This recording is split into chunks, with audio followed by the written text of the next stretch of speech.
précédemment. Donc. Le futur entrepreneur hyper fatigué. Je viens de rentrer de Yamoussoukro comme ça. Parce que ce que j'ai vu à Yamoussoukro là, je vous assure les amis, Yamoussoukro, c'est le futur de ce pays. Moi en tout cas, j'encouragerais, un Ivoirien par exemple peut se dire que s'il veut il investir à Abidjan, mais moi j'encouragerais un Africain venant d'ailleurs qui recherche encore des opportunités d'aller à Yamoussoukro parce que le président Félix Houphouët-Boigny avait pensé vraiment à tout. Première des choses qui m'a marqué, les routes sont spacieuses. Ça c'est l'une des premières des choses qui m'a marqué. Quand je suis arrivé au niveau de la fondation Félix Houphouët-Boigny, franchement, j'ai adoré l'endroit. On a eu le temps de nous faire des excursions. Je suis aussi allé à la basilique. J'ai visité le lac aux Caïmans. J'ai même appris, il y a une histoire qui dirait que le gardien du lac des Caïmans, de tous ces caïmans-là, qui les a vus grandir, qui les a nourris et tout, apparemment aurait été dévoré par ces caïmans-là, quoi. Et donc il y a beaucoup de rumeurs qui courent. J'ai aussi appris que quand tu te rapproches de ce pont-là, il faut faire très attention parce que c'est comme s'il y a une force mystique. Il y a toute l'histoire qui se raconte. C'est comme s'il y a une force mystique qui t'attire. Donc, il y a beaucoup de téléphones qui sont tombés là-bas dans l'eau. Et il faut vraiment faire attention, quoi. Donc, pendant que je filmais là-bas, je marchais vraiment étant prudent. Mince, et les caïmans là sont gros. Les caïmans là sont tellement gros. L'une des choses aussi que j'ai beaucoup aimé pendant l'excursion qu'on nous a fait faire à la fondation Félix Houphouët-Boigny, franchement, j'ai beaucoup aimé cette excursion là parce qu'on nous a amenés dans une salle de partie là où les députés, les présidents, les ministres se rencontrent avec des sortes de, comment je pourrais dire ça, des microphones sur des tables de l'ancienne époque, l'ancienne génération, l'ancienne technologie. On a essayé un peu de nous expliquer comment ça fonctionne.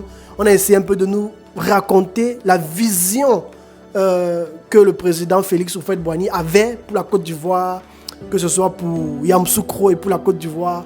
Et franchement, j'ai beaucoup aimé cette histoire-là, quoi. Je ne savais pas que le président Félix Houphouët-Boigny avait fait de très grandes œuvres reconnues en Israël, par exemple. C'était un homme qui avait toujours eu la vision qu'il voulait la paix et seulement la paix. Ça, je ne le savais pas. Par exemple, dans le cas de la basilique, il a bâti la basilique parce que c'est un homme qui avait toujours été pour la paix, ce genre de choses. J'aurais même encore appris, dites-moi en commentaire si c'est vrai, mais j'ai beaucoup appris de l'histoire de chez vous, mes frères ivoiriens. J'ai beaucoup appris de chez vous. Donc, j'aurais aussi appris que le président Félix Houphouët-Boigny, par exemple, a veillé en sorte que dans Yamoussoukro, il n'y a pas de prison. La prison ne se trouve pas à Yamoussoukro, ça se trouve un peu plus loin dans une autre ville, en fait. Donc, le monsieur s'est battu dans sa vision des choses. Il avait toujours opté pour la paix. Et franchement, même quand tu es dans la ville, le bruit de la nature, le fait que ce soit paisible, franchement, j'ai adoré Yamoussoukro. On me disait seulement, j'entendais, je voyais les vidéos, mais moi, si je veux investir en Côte d'Ivoire, c'est à Yamoussoukro que je vais investir. Et c'est pour cela, je fais plein de vidéos pour vous partager comment je suis sur le terrain, ce que je fais sur le terrain. Je suis allé dans des forêts, je suis allé dans des brousses, je suis allé dans des villages, dans des sous-communautés. Je partagerai cela avec vous en vidéo. Et moi, je suis un aventurier, j'aime découvrir. Et franchement, j'aime apprécier ce qui est bien fait chez les autres. Donc, nous sommes retournés. Et comme je le précisais tantôt, il y avait beaucoup de nids de poules en route. C'est pourquoi on a dû rouler doucement. Moi, je n'aime pas d'abord, premièrement, rouler la nuit. Donc, je disais toujours à mon collaborateur, s'il te plaît, calme-toi. En passant, je vous présente rapidement le livre que mon collaborateur a sorti. Je ferai une interview avec lui parce que je pense que ça mérite d'être connu. Il a été dans la diaspora avec nous et il a décidé un jour de rentrer. Et je veux simplement lui dédier ce livre que j'ai commencé à lire. Et je vous encourage à le lire. Le titre c'est Kamada, l'aventure avortée.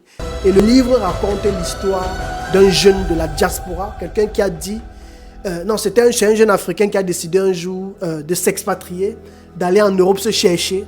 Mais il n'était pas conscient des challenges qu'il allait rencontrer. Il est parti en Europe, il a laissé sa femme en Afrique en se disant « Ne t'inquiète pas ma chérie, je reviendrai, vous allez venir me retrouver bientôt avec les enfants, il n'y a pas de souci. » Mais il est parti, il a rencontré des difficultés. Je pense même que, parce que je suis en train de le lire, je n'ai pas encore terminé, mais le livre est juste magnifique. Elle a pu le rejoindre après et leur couple ont connu beaucoup de secousses. Lui aussi, il a connu beaucoup de challenges. Et je pense que l'histoire, en fait, que le livre veut faire ressortir, ou alors l'auteur veut faire ressortir, parce que le livre est basé sur son vécu, d'une part, et d'une autre part sur le vécu de plusieurs. En fait, tous ceux qui sont dans la diaspora vont se retrouver. Tous ceux qui souhaitent un jour quitter l'Afrique et aller à l'étranger étudier, et aller à l'étranger se chercher. Franchement, lisez ce livre, ça va vous aider. Ça va vraiment vous aider à vous préparer à l'avance. Donc, depuis que je suis ici, pendant ce séjour, même si c'est vrai que je bouge beaucoup, quand j'ai un peu de temps, j'essaie de le lire et j'aimerais le terminer avant que mon séjour ne vienne à sa fin. Donc, le titre, c'est Kamada, l'aventure avortée. Vous voyez? Et l'auteur, qui est mon collaborateur avec qui nous entreprenons ici ensemble, s'appelle Gabin Nouma. J'apprends beaucoup de lui sur la Côte d'Ivoire. Il m'a raconté aussi l'histoire de la guerre en Côte d'Ivoire. Il m'a raconté un peu son parcours. Et franchement, c'est magnifique. Je ne sais pas si c'est ma part de grâce ou de bénédiction, mais franchement, j'ai de très bons collaborateurs et je suis reconnaissant que ce soit Dieu, que ce soit la nature, que ce soit au destin. Je suis reconnaissant pour tous ces collaborateurs sur lesquels je tombe, tous ceux avec qui je travaille, même l'équipe que j'ai formée du côté de Yamoussoukro. Ils sont efficaces et moi j'aime ça. J'aime quand on a le même spirit. C'est très important pour l'entrepreneuriat. Je vous ferai d'autres vidéos pour ceux qui aimeraient venir entreprendre ici. Vous avez besoin de conseils et tout. Franchement, abonnez-vous à la chaîne parce que je vais vous partager beaucoup de choses que moi-même j'ai vécu ici et que d'autres ont vécu ici aussi et ils ont partagé avec moi. Pour ceux qui aimeraient rentrer, investir, c'est très important parce que il y a beaucoup de choses que si tu ne saisis pas, tu ne réussiras pas ici en fait. Et je parle pas seulement d'ici, je parle aussi d'ailleurs. Donc, je partagerai avec vous beaucoup d'expériences que j'ai traversées ici et je pense que ça aidera beaucoup de personnes. Donc, je vais m'arrêter là les amis, je vais aller me doucher, je vais manger mon poisson et puis après, je vais me reposer naturellement. Je dois aussi terminer de ranger mon matériel, je dois recharger toutes les batteries parce que demain, c'est direction Assini. Donc, voilà un peu les amis, pour ceux qui veulent aussi voir comment je bosse. Donc, pour la petite histoire, voilà mon sac de mission, de voyage. J'ai toujours ma caméra avec moi. C'est avec ça que je filme tous les biens immobiliers dont je fais la promotion sur ma chaîne. Donc tout ce que vous voyez comme biens immobiliers que je fais, même certaines vidéos de mes chaînes YouTube, c'est avec cette caméra, c'est que je travaille, mais beaucoup plus pour l'immobilier. Donc là, j'ai encore un objectif Sony avec lequel je me déplace partout. Là, j'ai un écran avec lequel j'ai une vue un peu plus grande de ce que je filme. Donc c'est un peu là que je mets tout. Là j'ai le chargeur de mon MacBook, de mon ordinateur.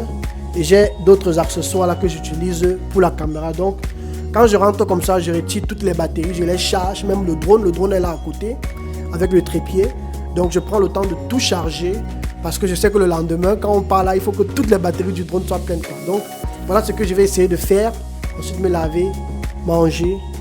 Après, je pense que je vais me coucher quoi. Donc voilà un peu ma journée les amis, je vais vous laisser et puis on reste en contact quoi. J'ai juste voulu vous partager un peu un débriefing de cette journée et franchement c'était juste magique quoi, j'ai beaucoup adoré.